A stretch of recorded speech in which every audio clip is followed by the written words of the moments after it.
Assalamualaikum warahmatullahi wabarakatuh. Apa kabar Ananda? Bertemu lagi dengan Masud Arif, wali kelas kalian 1 tahun ke depan. Semoga Ananda semua sehat-sehat selalu di rumah bersama dengan keluarga tercinta tentunya. Oke Ananda, sebelum kita mulai belajar, mari kita awali dengan baca basmalah. Bismillahirrahmanirrahim. Oke Ananda-Anandaku semuanya, kali ini kita akan belajar tentang pemanasan global. Ada yang tahu apa itu pemanasan global? Ya, pemanasan global itu disebut juga dengan global warming. Nah, global warming adalah suatu proses meningkatnya suhu rata-rata atmosfer, laut, dan daratan bumi. Nah, tahu nggak Ananda, apa sih penyebab dari pemanasan global itu? Nah, ternyata pemanasan global ini disebabkan oleh meningkatnya konsentrasi gas-gas rumah kaca akibat aktivitas dari manusia. Nah, aktivitas-aktivitas manusia, tetapi tanpa mempedulikan lingkungan, bisa menjadi sumber dari pemanasan global. Nah, kemudian ada lagi penebangan pohon yang tidak terkendali serta kebakaran hutan. Nah, pohon itu bisa menyerap karbon dioksida dan mengolahnya menjadi oksigen untuk dilepaskan di udara.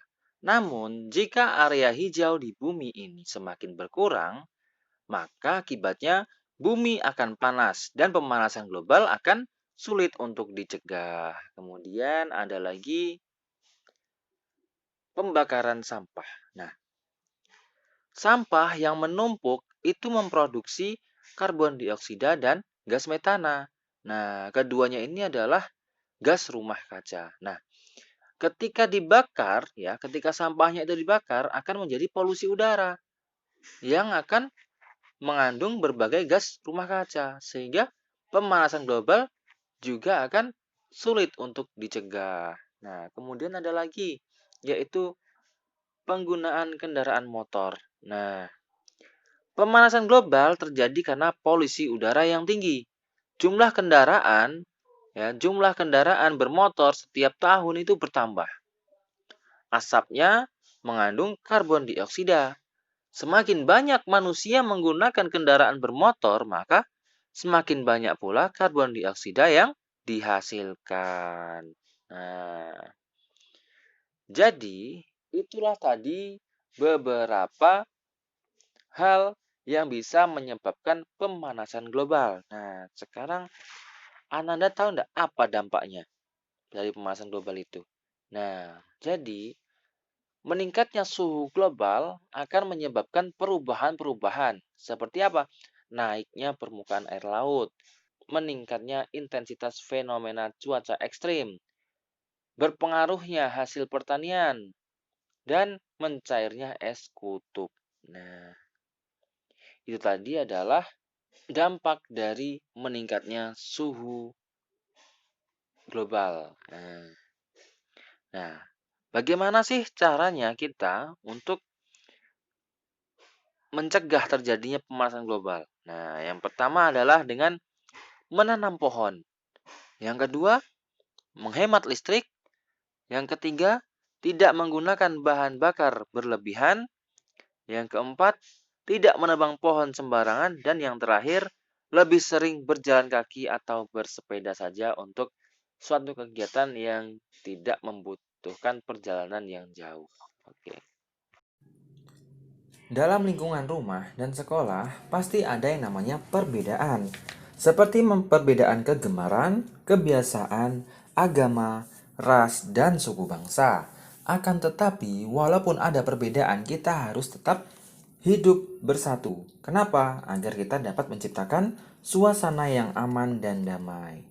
Bersatu dalam perbedaan itu merupakan kesediaan warga bangsa untuk setia pada negara dan pemerintahannya tanpa menghilangkan keterikatannya pada suku bangsa, adat, ras, dan agamanya. Untuk mewujudkan hidup bersatu, kita harus mau berteman dengan siapa saja dan saling mengasihi, menyayangi dengan sesama manusia tanpa membeda-bedakan agama dan suku bangsa. Nah, terus apa kira-kira akibatnya jika kita tidak hidup rukun? Nah, ada banyak sekali akibat yang terjadi bila kita tidak bisa hidup rukun. Nah, di sini anak akan menyebutkan tiga. Ya, 3 akibat dari tidak bisanya hidup rukun. Yang pertama, hidup menjadi tidak tentram. Nah, yang kedua, terjadi perpecahan karena tidak ada rasa persatuan. Kemudian yang ketiga adalah terputusnya tali silaturahmi. Nah, kemudian apa sih manfaat hidup rukun dalam kehidupan sehari-hari? Nah, ini juga ada banyak sekali manfaatnya ya. Cuman di sini Ana juga akan menyebutkan 3. Nah, apa saja?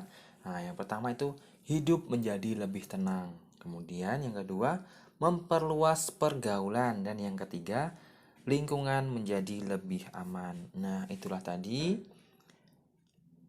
akibat jika tidak hidup rukun dan manfaat bila hidup rukun itu tercapai. Nah, oke Nanda, pada soal halaman 158 pada buku petik itu ada soal matematika ya.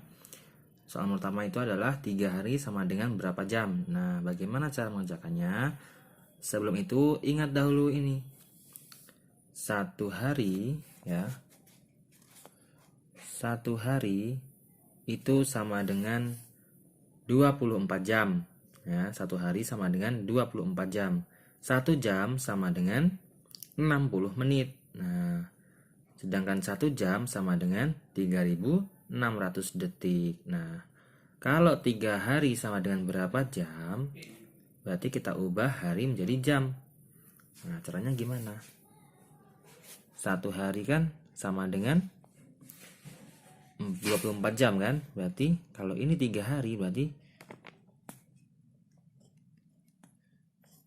3 dikali 24 sama dengan berapa? 3 kali 24 sama dengan 72 jam. Oke, soal kedua ya. Nah, soal kedua adalah 2 jam 30 menit sama dengan berapa menit? Nah, bagaimana cara menjawabnya? Nah, cara menjawabnya adalah jam dijadikan ke menit terlebih dahulu. Berarti sama dengan 2 ya. 2 dikali 1 jam berapa menit tadi? 1 jam adalah 60 menit. Jadi 2 dikali 60. Sama dengan berapa? 120 menit ya. Ditambah 30 menit.